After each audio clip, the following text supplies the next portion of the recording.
Santa Mónica Radio y TV Más Digital presenta Curso Bíblico con Fray Roberto Armas. Únete a Fray Roberto Armas mientras nos guía en un viaje de descubrimiento y reflexión a través de las Sagradas Escrituras. Explora las enseñanzas de la Biblia, profundiza en su significado y descubre lo que nos dice Dios a través de su palabra. No te pierdas Curso Bíblico con Fray Roberto Armas. Sintonízanos y enriquece tu camino de fe. Iniciamos ya Curso Bíblico con el Padre Roberto Armas, Agustino Recoleto, quien nos acompaña para continuar hablando sobre la cronología bíblica del Antiguo Testamento. Padre Roberto. Una vez más estamos con ustedes y vamos a seguir hoy ambientándonos un poquito en qué momentos de la historia sucedieron las cosas, ¿no?, de la Biblia.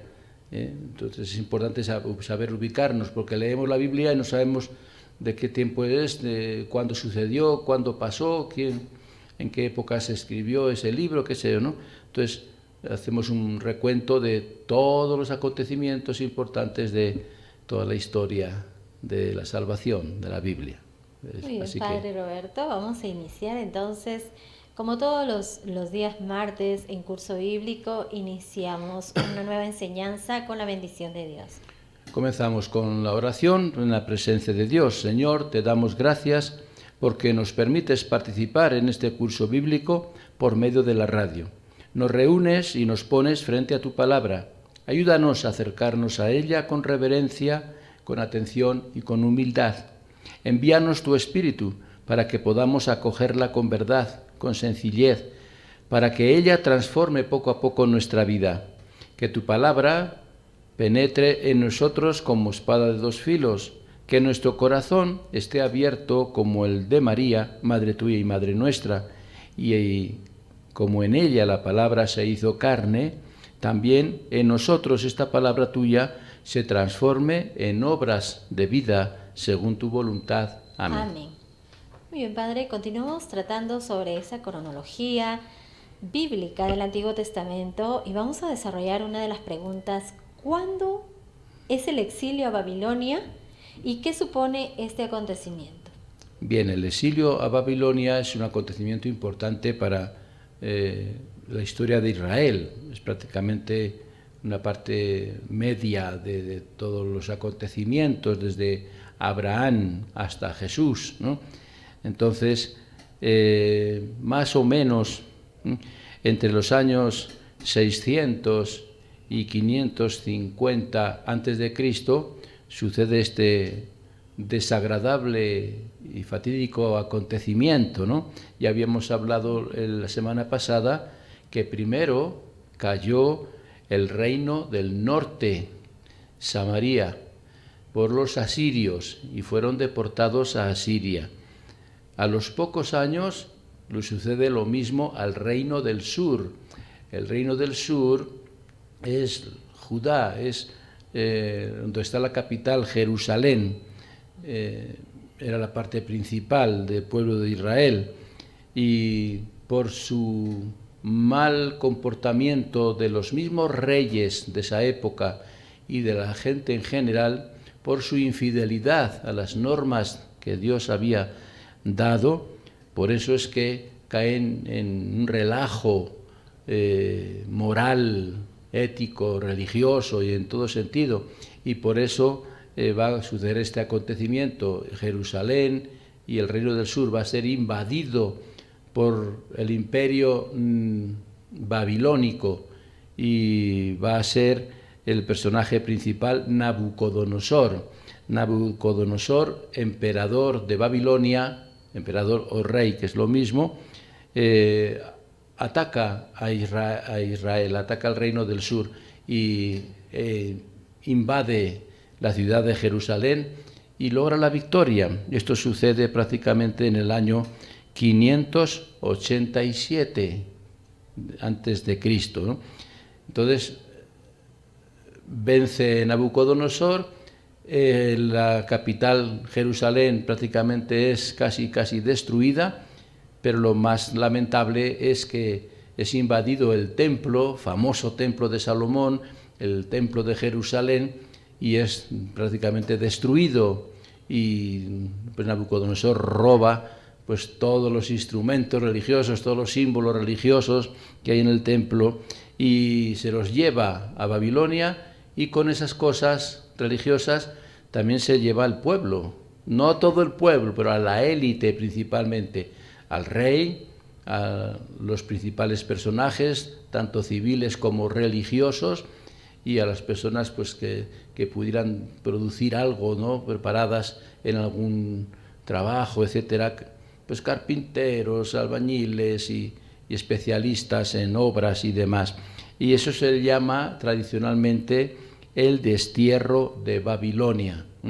Destierro porque Nabucodonosor destierra, saca de la tierra propia de su nación a una nación extranjera, a un país extranjero, los lleva a vivir en un lugar pues de una religión totalmente diferente.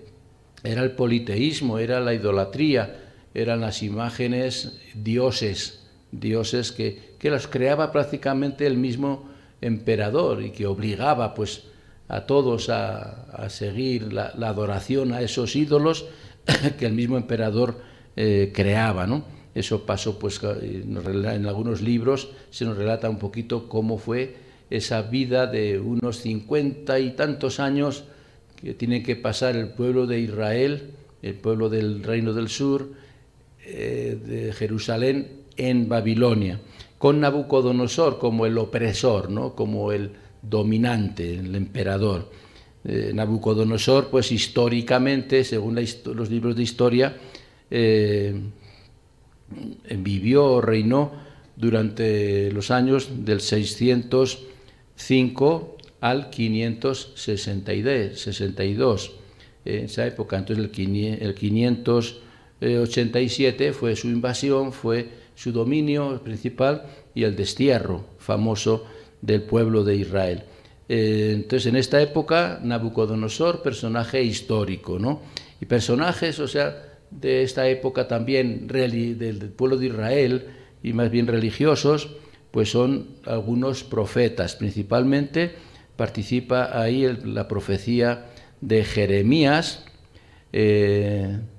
también el Isaías, segunda parte de Isaías, Habacuc, Nahum, también se escriben los libros de historias anteriores, como la historia de Josué, la historia de los jueces, la historia de Samuel, la historia de los reyes. Todos estos libros se escriben en esta época en el destierro. Había también, pues en el destierro tuvieron tiempo para escribir estos libros. También aparece ahí en Babilonia la tradición sacerdotal de la composición del Pentateuco. También se comienza a componer lamentaciones. Está dentro, al principio estaba dentro del profeta Jeremías, pero después se ha independizado, es un libro aparte. Y también aparece el profeta Ezequiel.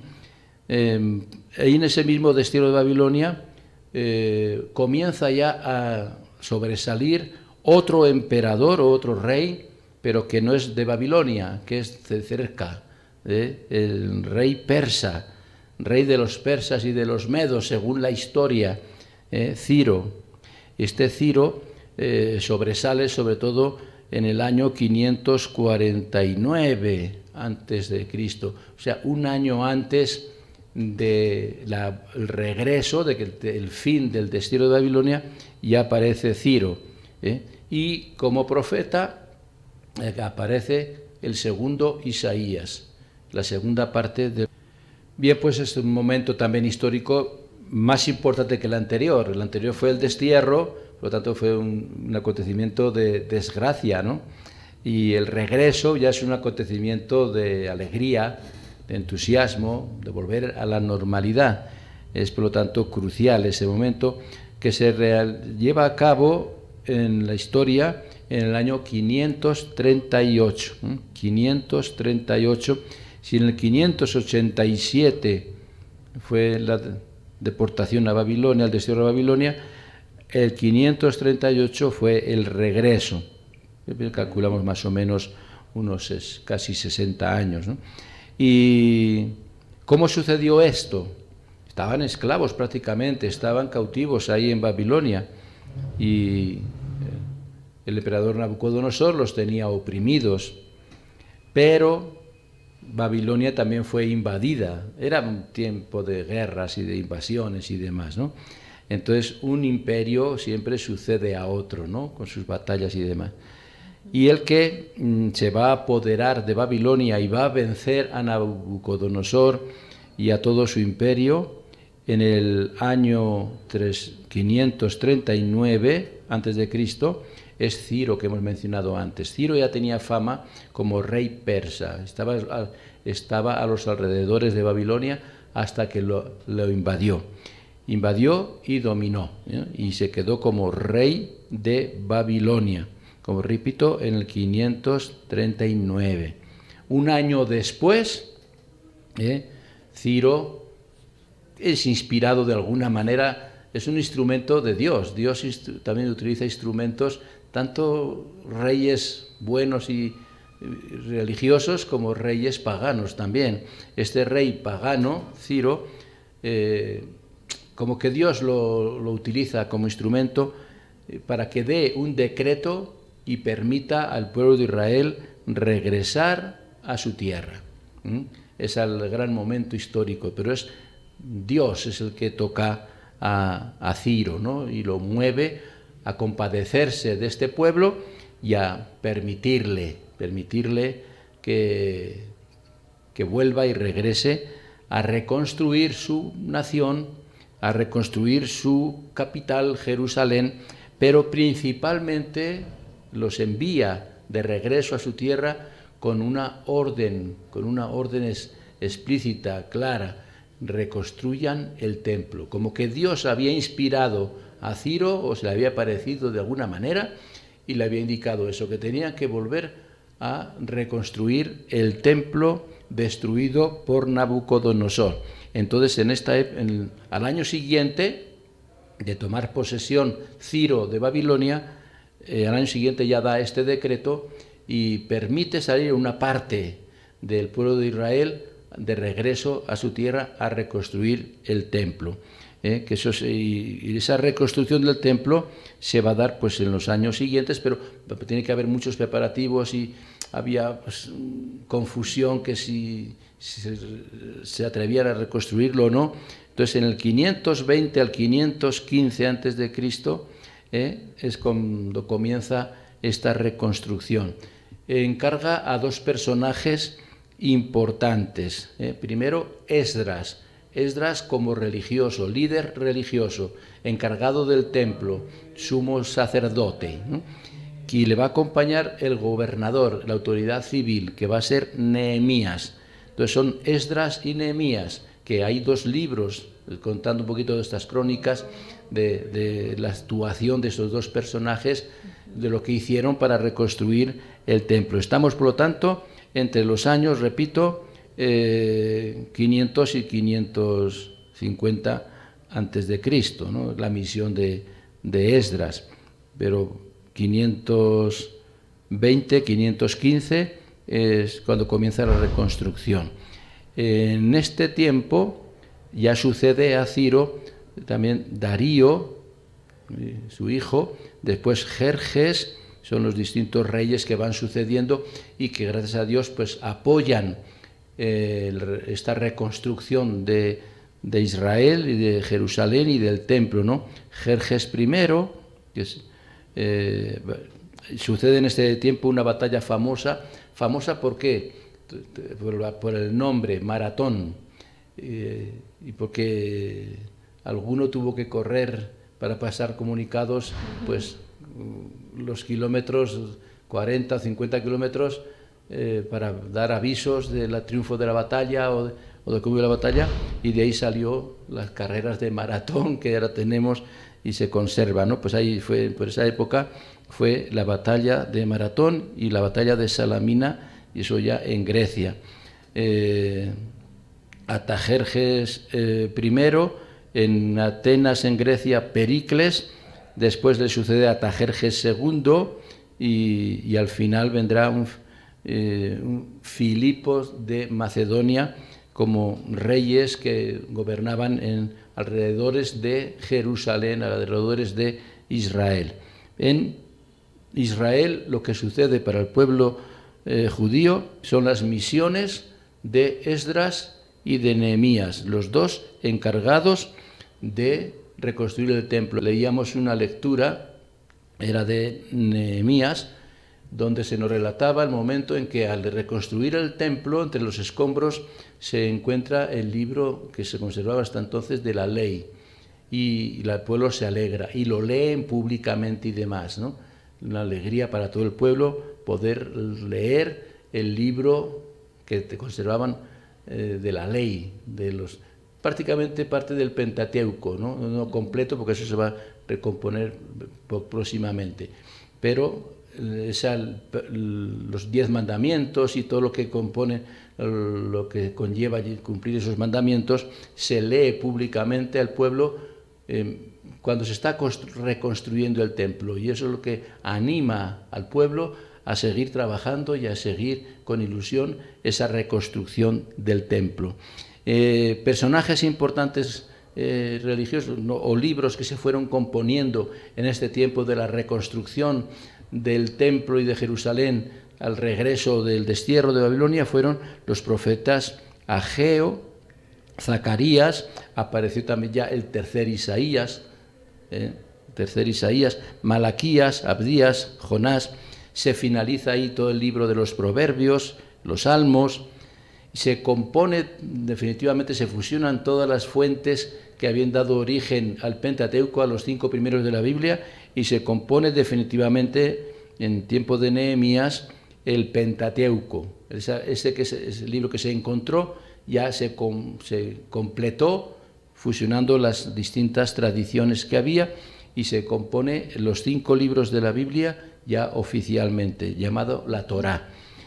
También aparece ya el libro de Job, se escribe ya parte del Cantar de los Cantares, Ruth, Joel, las Crónicas, y los 2 libros que explican toda esta historia, ¿no? El libro de Esdras y el libro también de Nehemías, ¿no? También el profeta Tobías. Son composiciones, se aprovecha esa época. Parte, seguramente se había comenzado en el mismo exilio en Babilonia. Al regresar ya y a instalarse en Jerusalén, ya los escritores y los profetas, que estaban los encargados de recopilar pues toda la historia y todos los mensajes transmitidos por los profetas, ya los van poco a poco recomponiendo oficialmente y dejándolos ya como libros oficiales inspirados por Dios y que quedan ya para toda la historia de Israel. Entonces es una época importante, el regreso del pueblo de Babilonia a Israel, a su tierra, pues supone la recomposición de todo el pueblo, la recomposición de la misma religión. En Babilonia tenían prohibida la religión y vuelven de nuevo a su religión antigua, a la religión judía, a la religión tradicional, a los mensajes de los profetas, a la ley sobre todo, al cumplimiento de la ley. Por eso que al encontrar el libro de la ley y leerlo públicamente a todo el pueblo celebra fiesta. Entonces comienza ya a recomponerse la religión y comienza ya a haber en Israel de nuevo un estado teocrático, o sea, con la adoración a un solo Dios, con cierta autonomía ya. Ya no dependen de otros países, no dependen de Babilonia, no dependen de ningún rey extranjero que obliga a adorar a sus ídolos, sino que ya llevan una religión autónoma, la propia suya, la de la ley, la de los mandamientos, la ley de adoración a un solo Dios, ¿no? Esto es un poquito lo que sucede al regreso. Esa es la parte más importante de esta historia de Israel, porque después ya va a venir pues lo que vamos a contar a la siguiente parte, es con Alejandro Magno, todo lo que sucede a su alrededor y cómo se van estableciendo Israel con sus aciertos, con sus fallos, con sus errores, ya pues hasta la llegada de Jesucristo. Continuamos en curso bíblico. Ahora trataremos cuáles son la historia y los acontecimientos últimos del Antiguo Testamento y también cuáles son los últimos libros escritos del Antiguo Testamento. Padre Roberto. Muy bien, pues la historia del pueblo de Israel va siempre con la historia general, universal y de los pueblos de alrededor, ¿no? Y siempre hay personajes importantes de la historia que no son religiosos, no son creyentes. Y el que da paso a estos últimos años de la vida de Israel, del Antiguo Testamento, y marca también una época, es Alejandro Magno, a nivel de historia en general, pero también a nivel del pueblo de Israel, lo mismo, ¿no? Alejandro Magno pues reina entre los años 336 al 323 antes de Cristo. Es el fin del reino persa, esos reyes benévolos que habían permitido al pueblo de Israel volver a su tierra y restablecer su país, su capital y su templo, caen ante Alejandro Magno, que es griego. El imperio griego comienza a dominar el mundo y comienza a extenderse por todas partes y va a crear pues un reino y una cultura que se va a extender por todas partes. Entonces, también Alejandro Magno conquista Palestina y también pues oprime de alguna manera al pueblo de Israel.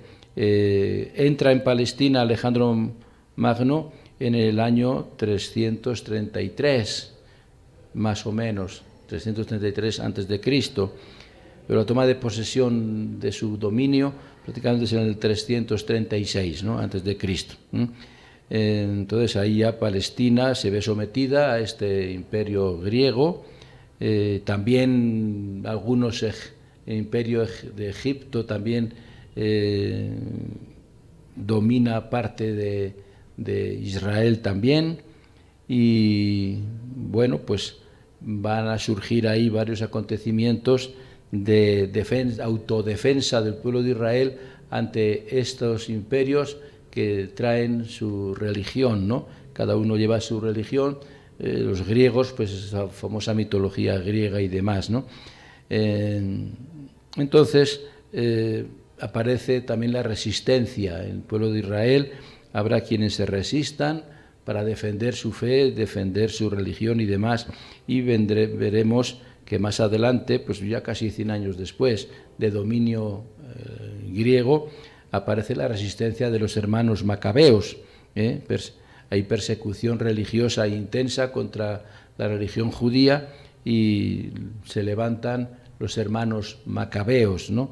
Una familia de hermanos que fieles a la fe judía, de un solo Dios, hasta que se dé a cabo un poquito esa independencia de la religión judía, que será hacia el año 100 más o menos, y después ya vendrá, después de este imperio griego, con Alejandro Magno, después de Alejandro Magno, pues los que le suceden, Antíoco IV principalmente, Antíoco Epífanes, son los que más persiguen la religión judía y los que más oprimen al pueblo de Israel. Entonces se dan estos más o menos 100, 200 años, entre 100 y 200 años de inestabilidad, ¿no? A veces el pueblo de Israel se mantiene firme en su autonomía y en su religión, pero hay pues generales y demás de los ejércitos griegos que pretenden imponer sus intereses personales y sus ideas personales, y hay mucha opresión. Los hermanos macabeos serán un ejemplo, y hay 2 libros de los macabeos que nos relatan todo esto, ¿no? En esta época de Alejandro Magno y de los griegos se componen los libros del Eclesiastés, el libro eclesiástico, el de Esther, el del profeta Daniel, que el libro se compone ello, aunque nos cuente cosas de tiempo del destierro, de muchos años más atrás. También el libro de Baruch, por supuesto los libros de los macabeos, con la historia de estos hermanos que tratan de defender pues la religión judía ante Antíoco, se completa el libro de los Salmos, también el libro de Judith. Y de ahí pasamos al año 100 a.C., en que Pompeyo ya ocupa Jerusalén, Roma, Pompeyo romano. Antes, en el año 146 a.C., ya están los romanos dominando, han dominado a los griegos, han dominado una ciudad importante griega que pasa a ser romana, que es Cartago, y de ahí viene ya también pues en Roma, guerras civiles y demás, hasta que se establece el Imperio Romano definitivamente. Y en Jerusalén pues también el Imperio Romano llega, y el que llega a ese tiempo, con tiempos de Pompeyo, en el año 63 a.C., Pompeyo ocupa Jerusalén, y bajo el imperio de Roma aparecen pues Herodes el Grande, que será rey más o menos cuando nace Jesús, ¿no? Jesús siempre lo establecemos que nace el año 0, porque Jesús marca la historia antes de Jesús, después de Jesús. Antes de Jesús, toda la historia que hemos hablado, todo el Antiguo Testamento; después de Jesús, pues todo el Nuevo Testamento. Pero a la hora de establecer estas fechas que estamos hablando, hubo un error en 4, 5 o 6 años. Por eso el nacimiento de Jesús nace cuando el rey Herodes el Grande está reinando en Israel, pero no nace en el año 0, sino en el año unos 4, 5 o 6 años antes. Entre el año 5 o 6 antes de Cristo nace Jesús. Parece una contradicción, pero simplemente fue un error a la hora de clasificar después la historia en años antes de Cristo y después de Cristo. Pero eso es lo de menos, no importa, Jesús nace y marca toda la historia de la humanidad, antes de Cristo y después de Cristo, después del nacimiento de Cristo. Ahí aparecen César, Pompeyo, Craso, son emperadores. Octavio, primer emperador importante romano, Octavio en el año 29, pero el imperio romano ya va a dominar prácticamente lo que dominaba todo el imperio griego, lo va a dominar después el imperio romano, y es el tiempo en que nace Jesús. Y el último libro que se escribe en esta época ya del imperio romano es el libro de la sabiduría. El libro de la sabiduría ya es el último libro compuesto de la Biblia, del Antiguo Testamento. Entonces, con esto concluimos toda la cronología del Antiguo Testamento, ¿no? Desde comenzamos con la creación y después con Abraham formando el pueblo de Israel y todos los personajes importantes, hasta ahora el final, el nacimiento de Jesús, unos años antes, 50, 60, 70 años antes del nacimiento de Jesús, se escribe el último libro del Antiguo Testamento, que es el libro de la sabiduría. Continuamos en curso bíblico, ahora vamos a hablar sobre el Nuevo Testamento. Padre Roberto. Bien, pues hemos dejado ya el Antiguo Testamento, el nacimiento de Jesús, y el último libro de la sabiduría y demás, ahí termina el Antiguo Testamento. Y hay que hablar un poquito también de las fechas que suceden, los acontecimientos del Nuevo Testamento. Antiguo Testamento es la antigua alianza. Todos los libros y todo lo que transmite el Antiguo Testamento es la alianza que hace Dios con su pueblo de Israel, alianza por medio de Moisés. En torno a eso se lleva todo el Antiguo Testamento y por eso se llama Antiguo Testamento, antigua alianza. La nueva alianza comienza con Jesucristo. El Nuevo Testamento comienza con Jesucristo. El Nuevo Testamento prácticamente es Jesucristo, la presencia de Jesucristo entre nosotros dentro de la historia de nuestra salvación. Entonces Jesucristo, hemos dicho antes que pudo nacer en el año 5 o 6 antes de Cristo, antes de él, ¿no? Pero por errores después de la hora de revisar las fechas de la historia, pero bueno, comienza año 0. En 0 vamos a hablar nosotros, entre nosotros, comienza la época de Jesucristo, nueva alianza, Nuevo Testamento. Entonces ya sabemos el nacimiento de Jesucristo, vamos a decir, en años primeros, Jesús nace en Belén, como bien sabemos, todo lo conocemos por la Navidad que celebramos y demás, pero después, a la muerte de Herodes, se establece en Nazaret. Tiene que huir, como sabemos, a Egipto un tiempito, mientras vive Herodes, que lo perseguía, y regresan con sus padres, María y José, a Nazaret. Entonces, entre los años, vamos a decir, primero, o 6, o 7, o 5, lo que queramos, los primeros 27 o 30 años, Jesús los vive en Nazaret. Por eso le llamaban Jesús el Nazareno. Toda Judea, todo el pueblo, la nación de los judíos es colonia o provincia romana, pertenecen al Imperio Romano desde el año 6.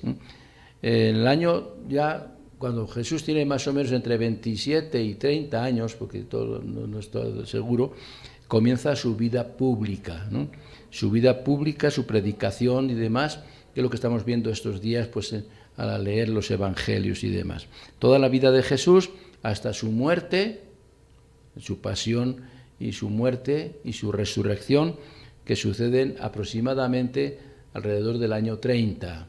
El año 30, oficialmente consideramos el año 33, con 33 años. Por eso el próximo 2033 vamos a celebrar otro jubileo, 2000 años de la muerte de Jesucristo, ¿no? El 33, oficialmente lo clasificamos así. Con unos 33 años Jesús da su vida por nosotros y muere en la cruz. A la muerte de Jesús es cuando comienza la tradición oral del Nuevo Testamento. Tradición primero oral.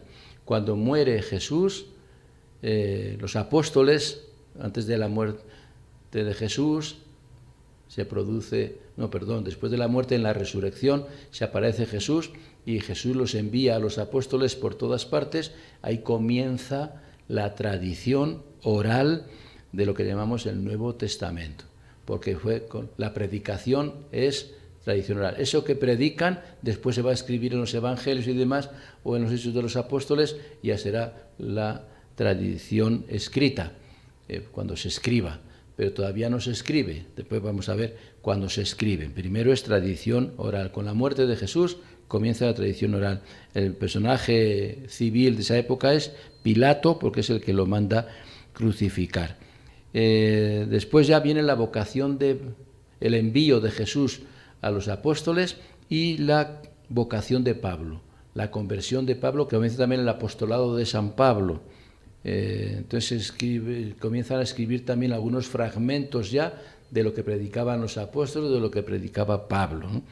Entonces, al comienzo de la primera evangelización, estamos hablando ya del año 36 más o menos después de Cristo, o sea, pasa 1 o 2 años que los apóstoles se preparan y salen llenos del Espíritu Santo, salen a predicar el Evangelio.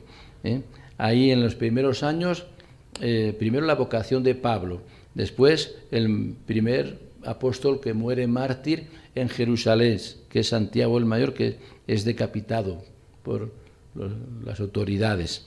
Ahí en estos años 40 y tantos son los viajes apostólicos de Pablo, que son importantes y demás. Y se lleva a cabo la primera reunión de los apóstoles para tratar asuntos importantes, como era cómo tratar a los paganos que se convertían al cristianismo y demás. Lo que llamamos la Asamblea de Jerusalén, la reunión de los apóstoles más importantes. Pablo asiste también a esa reunión para determinar cómo tratar a los paganos recién convertidos. Esto sucede más o menos hacia el año 49 después de Cristo. En esa época el emperador Claudio, expulsa a todos los judíos que había en Roma por ahí, ¿no?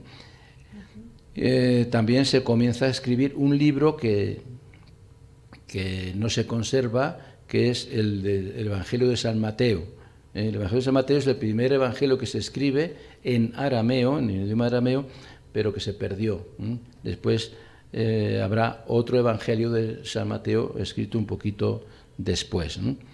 Después, sobre el año 50, que es el segundo viaje de San Pablo, se escribe ya la primera carta y posiblemente la segunda de San Pablo a los tesalonicenses. El año 53 al 58 es el tercer viaje de San Pablo, que es importante. Ahí aparece ya a gobernar Nerón en Roma, el emperador Nerón, el que después la incendiará, ¿no? El año 54 al 68 fue emperador de Roma Nerón. Pablo en el 58 es encarcelado en Roma, primero en Jerusalén, pero después apela a César y lo van a llevar a Roma. Entonces vemos a Pablo en Roma en el año 61 hasta el 63.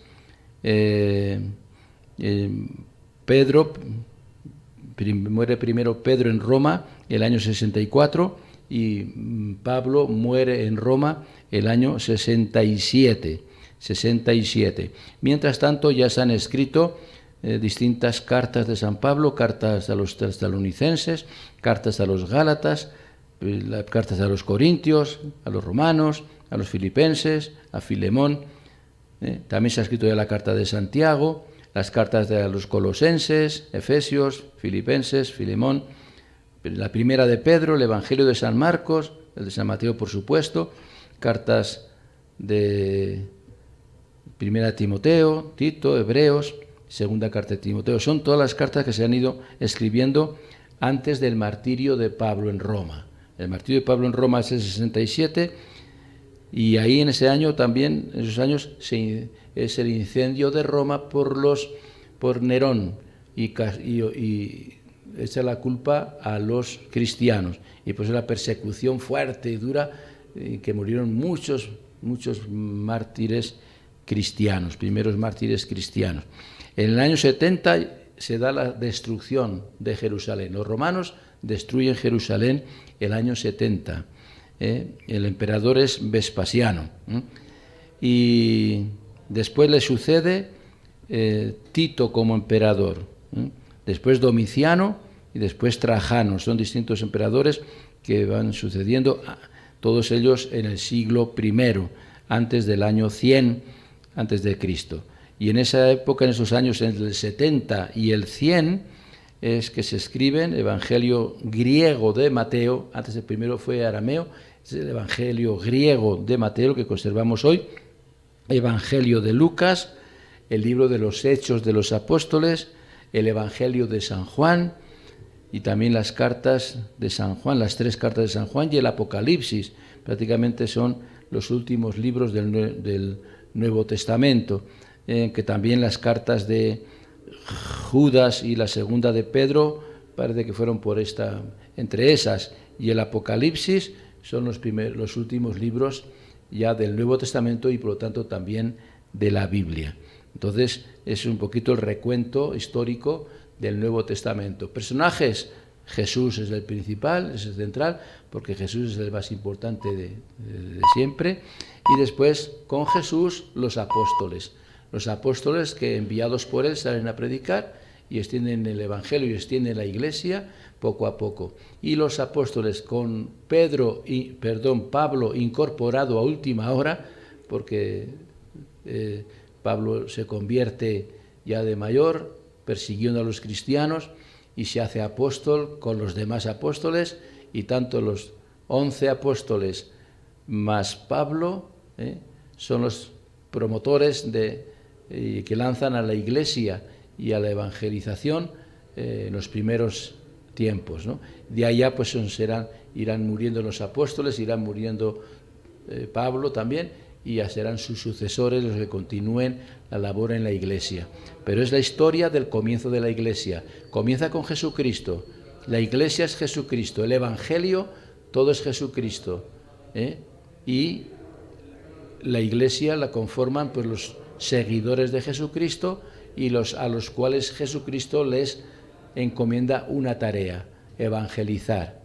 y la tarea continúa hoy. La tarea de la Iglesia desde los comienzos hasta hoy es evangelizar, transmitir este Evangelio de Jesucristo que está escrito en los hechos, en el Nuevo Testamento, y todo el Nuevo Testamento es Jesús. Todo el Nuevo Testamento es lo que Jesús quiere también de nosotros, es la Iglesia. El Nuevo Testamento es la nueva alianza que hace Dios con nosotros, con cada uno de nosotros, que lo sellamos cuando nos bautizamos y profesamos nuestra fe. Así que ya sabemos más o menos las épocas en que todo esto se escribe. Vamos a celebrar pues ya 2000 años de todos estos acontecimientos. Estamos dentro de esos 2000 años de los acontecimientos. Por estas fechas, estamos en el 25, todavía Jesucristo no había empezado su predicación, estaba todavía joven en Nazaret, pero el año 30 vamos a celebrar 2000 años de su comienzo a su predicación, vida pública, y el próximo 2033 celebraremos el aniversario de la muerte y resurrección de Jesucristo. Año 33, año 2033. 2000 años vamos a celebrar del triunfo de Jesucristo sobre la muerte y sobre el mal, y prácticamente de nuestra salvación. La historia de nuestra salvación tiene su culmen el año 33 y lo seguimos celebrando, y lo celebraremos el año 2033. Habrá otro jubileo, estamos en año jubilar por el 25, pero también el año 33 será un importante jubileo para recordar todos estos acontecimientos. Estamos ubicados, así que ahora podemos leer la Biblia y los libros con un poquito más de conocimiento, por lo menos sabiendo a qué época se refiere cada personaje y cada libro. Muy bien, Padre Roberto, vamos a concluir curso bíblico y esta nueva enseñanza que nos ha compartido el Padre Roberto con la oración final, Padre. Muy bien, pues concluimos este día de hoy dando gracias a Dios. Gracias, Señor, por estas reflexiones y por tu palabra que hemos escuchado. Ayúdanos a comprender cuál es la respuesta adecuada a lo que tú hablas dentro de nosotros. Señor, da siempre tu palabra cotidiana. Ella es como el pan, sacia y a la vez provoca más hambre de ti. Ella es como el agua, riega, refresca, fecunda y limpia. Ella es como la luz, ahuyenta las tinieblas del error y del pecado e ilumina los ojos del alma para ver mejor nuestra vida. Ella es como una voz misteriosa y penetrante, cuestiona y responde, alegra y fortalece. Penetra en el corazón, en el íntimo del ser, a veces hiere, pero siempre sana. A veces nos angustia, pero siempre nos libera. A veces nos inquieta, pero siempre trae paz. No nos hagas faltar nunca, Señor, el pan cotidiano de tu palabra. Amén. FAR Plus. Nuestras certificaciones internacionales garantizan nuestros procesos de fabricación y nuestra moderna infraestructura nos permite brindar soluciones de almacenamiento de gran capacidad. Presentamos la línea de tanque doméstico FAR Plus con tanques de capacidades de 350 litros hasta 2.600 litros. Tanques industriales FAR Plus con capacidades de 5.000, 10.000 y 25.000 litros. Quiero presentarles el tanque 40.000 litros FAR Plus, el único en el país de esta capacidad. En FAR Plus hemos desarrollado nuestro sistema de biodigestores desde el volumen de 600 litros hasta 7.000 litros. Encuéntranos en Chota y Cajamarca, Ferretería Central, distribuidor autorizado.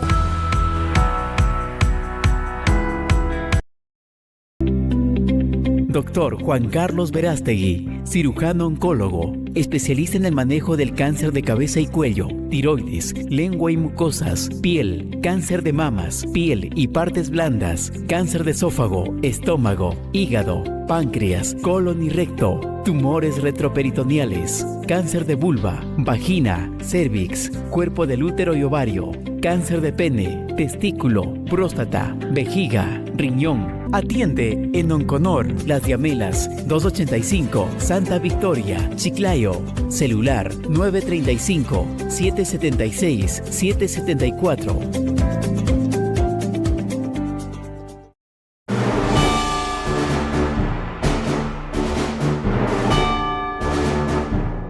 Santa Mónica Radio y TV Más Digital presenta Curso Bíblico con Fray Roberto Armas. Únete a Fray Roberto Armas mientras nos guía en un viaje de descubrimiento y reflexión a través de las Sagradas Escrituras. Explora las enseñanzas de la Biblia, profundiza en su significado y descubre lo que nos dice Dios a través de su palabra. No te pierdas Curso Bíblico con Fray Roberto Armas. Sintonízanos y enriquece tu camino de fe.